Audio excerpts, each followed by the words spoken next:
Mr. Speaker, I'm proud to yield 3 minutes to the leader of the retirement and savings portion of this bill, gentleman from Pennsylvania, Mr. Keller.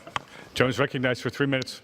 Mr. Speaker, thank you for bringing this incredibly important legislation to the floor. And Mr. Chairman, thank you. I rise in strong support of H.R. 88, a comprehensive package that will in many ways help millions of American families save more of their own money for their future. Among H.R. 88's many important features is a section that includes key elements of 3 retirement savings bills that I have been proud to introduce and champion over the last 2 years. One of those bills, the Family Savings Act, stood as one of the 3 main pillars of Tax Reform 2.0, which has passed this House with bipartisan support in September.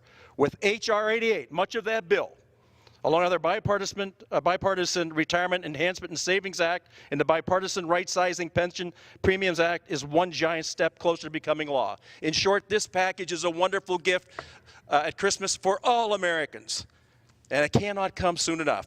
Americans should be able to rely on 3 main sources of retirement income to ensure full financial security during their retirement years. First, Social Security. Secondly, personal savings. And third, employer-sponsored savings plans. And when it comes to that third source, an alarming number of Americans do not have access to an employer-sponsored 401k plan.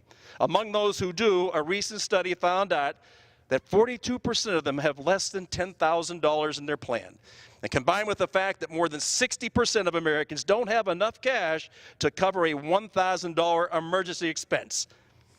Specifically, H.R. 88 will make it easier for small employers to pull together and offer retirement plans to their employees. This would help bridge the divide between the benefits that large employers might offer to their employees and those that smaller employers only wish they could offer. Overall, this will help ensure that the next generation of Americans don't outlive their savings. And I've got to tell you, one of the things that I remember so clearly as a child growing up is my mother and dad saying to me, the one thing we never want to be to you kids is a burden. And I thought to myself, my gosh, my mom and dad are worrying about being a burden to my brothers and sisters after all they've done for us. What we're trying to do is make up for that. The greatest generation. They're telling us they don't want to be a burden to the next generation. How American is that? That has nothing to do with Republicans and Democrats. That has to do with who we are as Americans.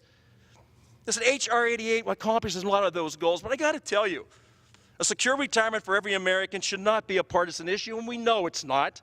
So today, let's come together as a unified body and send this bill to the Senate for the sake of every American's peace of mind during this season of peace.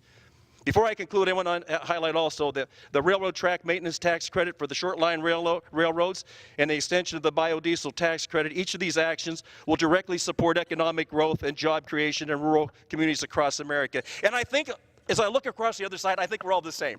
I can remember as a child growing up, sitting down and making up a list and sending it off to the North Pole telling Santa Claus everything I wanted.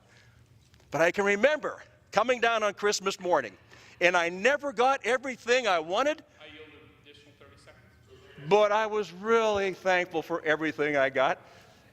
This is bipartisan. This is who we are.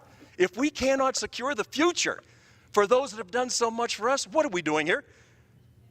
This is a wonderful opportunity for us to act at a time of the year when it's much more important to give than it is to receive. I thank you, and I yield back.